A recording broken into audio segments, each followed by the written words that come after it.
Assalamualaikum warahmatullahi wabarakatuh. Apa kabar anak-anak semua? Semoga kita semua dalam keadaan sehat walafiat, selalu dalam lindungan Allah Subhanahu wa taala.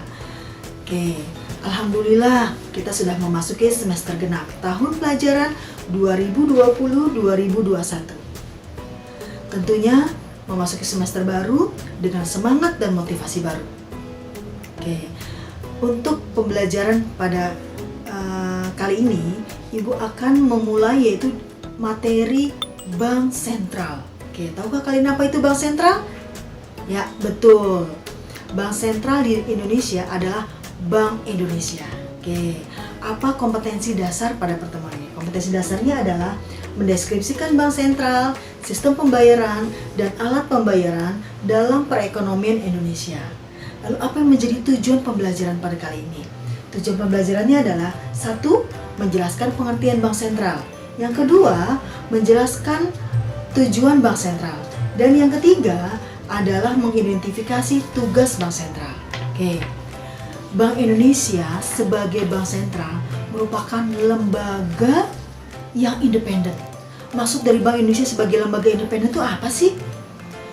Bank Indonesia dalam melaksanakan tugas dan wewenangnya itu bebas dari campur tangan pemerintah, yaitu bebas dari campur tangan atau intervensi, termasuk presiden dan para menterinya sebagai pelaksana kebijakan negara. Terdapat pemisahan antara kebijakan moneter dengan kebijakan fiskal, di mana BI tidak boleh masuk ke dalam area kebijakan fiskal.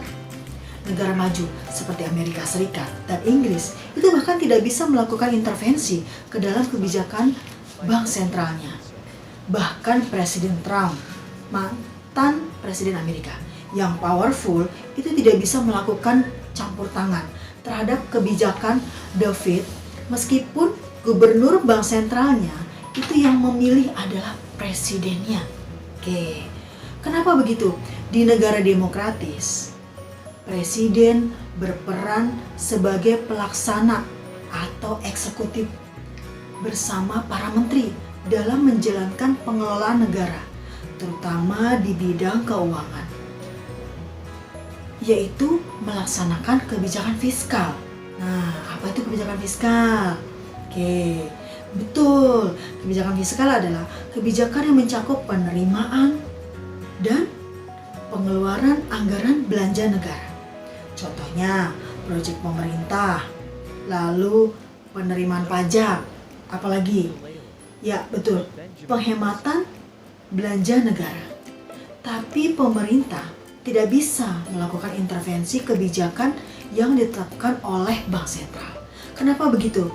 Karena Bank Sentral bukan merupakan lembaga eksekutif seperti presiden dan menteri. Bukan juga lembaga yudikatif seperti MPR atau DPR.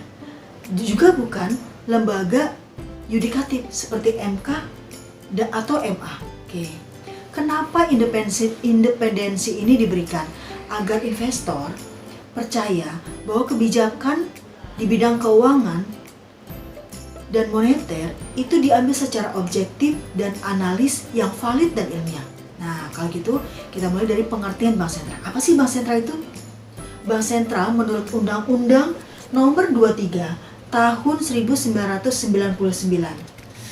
yaitu lembaga negara yang independen, bebas dari campur tangan pemerintah dan atau pihak lain, kecuali untuk hal-hal yang secara tegas diatur di dalam undang-undang. Oke, selanjutnya apa yang menjadi peran dari Bank Sentral? BI sebagai Bank Sentral itu memiliki peran yang berbeda dengan bank-bank umum yang kita kenal, seperti Bank BRI, Bank Mandiri, Bank BCA, atau juga Bank Muamalat. Oke, bank-bank tersebut adalah perusahaan yang mencari keuntungan atau profit dengan menjual jasa layanan keuangan kepada masyarakat atau institusi. Bank-bank umum ini menjalankan bisnis dan aktivitasnya untuk mendapatkan keuntungan, mulai dari layanan simpanan, kredit, atau menjual saham kepada masyarakat. Nah, lalu bagaimana dengan bank sentral? Bank sentral mempunyai tujuan tunggal. Nah, oke. Apa tujuan tunggal bank sentral? Dalam kapasitasnya, bank sentral, yaitu dalam hal ini Bank Indonesia, mempunyai tujuan tunggal. Menurut Undang-Undang RI Nomor 3 Pasal 7 Tahun 2004, Bank Indonesia memiliki tujuan tunggal, yaitu mencapai kestabilan, yaitu memelihara kestabilan nilai rupiah. Oke, mencapai dan memelihara kestabilan nilai rupiah. Kestabilan nilai rupiah ini mengandung dua aspek, yaitu kestabilan nilai mata uang dan terhadap barang dan jasa, serta kestabilan terhadap mata uang negara lain. Oke, aspek pertama tercermin pada perkembangan laju inflasi. Jika inflasi tinggi, maka mata uangnya rendah. Lalu sebaliknya, jika inflasinya rendah, maka mata uangnya tinggi. Oke, sementara aspek kedua tercermin pada perkembangan nilai tukar rupiah terhadap mata uang negara lain, yaitu kurs. Nah, negara yang impornya tinggi, maka nilai mata uangnya rendah. Begitu juga sebaliknya. Jika ekspornya tinggi, maka nilai mata uangnya juga tinggi. Oke, perumusan tujuan tunggal ini dimaksudkan untuk apa? Untuk memperjelas sasaran yang harus dicapai oleh Bank Indonesia serta batas-batas tanggung jawabnya. Bank sentral tidak bertujuan memaksimumkan profit, tapi tujuannya yaitu mencegah kegagalan perbankan maupun bukan perbankan, menjaga kestabilan tingkat harga hingga akhirnya tingkat kestabilan pada pertumbuhan ekonomi. Oke. Nah, selanjutnya apa yang menjadi tugas Bank Indonesia? Yaitu terdapat pada 3 pilar utama. Yang pertama yaitu menetapkan dan melaksanakan kebijakan moneter. Yang kedua, mengatur dan menjaga kelancaran sistem pembayaran. Lalu yang ketiga, yaitu mengatur dan mengawasi bank. Oke, tugas tersebut harus terintegrasi agar tujuan yaitu untuk mencapai dan memelihara kestabilan nilai rupiah dapat dicapai secara efektif dan efisien. Oke. Bank Indonesia berfungsi menjaga kestabilan ekonomi negara melalui kebijakan moneter. Stabilitas yang dimaksud adalah menjaga agar inflasi di angka yang wajar dan menjaga kestabilan nilai rupiah. Misalnya dalam kondisi pandemi seperti ini, di mana perekonomian cenderung melambat secara umum. Perdagangan sepi, lalu pengangguran meningkat. Nah, pertumbuhan ekonomi juga menurun, bahkan sampai negatif. Nah, Bank Indonesia cenderung menurunkan tingkat suku bunga. Oke, sebagai bentuk kebijakan moneter. Kenapa ya? Karena kalau ekonomi melambat, maka banyak uang yang menumpuk di bank dan berbagai investasi lainnya. Banyak pengusaha yang nggak berani melakukan bisnis dan lebih memilih mengendapkan uangnya.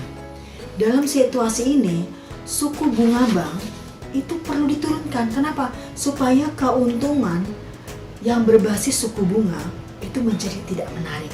Oke, hal ini membuat orang-orang akan memutar uangnya, mungkin untuk konsumsi atau mungkin untuk perdagangan. Nah, turunnya suku bunga itu membuat pengusaha menjadi lebih berani melakukan apa? Ya betul, meminjam uang ke bank. Oke, karena turunnya suku bunga diharapkan bisa meramaikan aktivitas ekonomi dan mendorong pertumbuhan ekonomi menjadi lebih baik. Oke, baik. Nah, selanjutnya kita akan mempelajari sejarah. Nah, silahkan kalian buka link di sini ya. Nah, di link ini kalian lihat bagaimana sih sejarah dari Bank Indonesia sebagai bank sentral. Nah, tugas berikutnya silahkan kalian buat video, yaitu kalian menceritakan sejarah dari Bank Indonesia sebagai bank sentral. Oke, cukup sekian dari Ibu. Terima kasih. Sehat selalu. tetap ingat 3M, yaitu memakai masker, menjaga jarak, dan mencuci tangan. Terima kasih. Billahi taufiq wal hidayah. Wassalamualaikum warahmatullahi wabarakatuh. Sampai jumpa.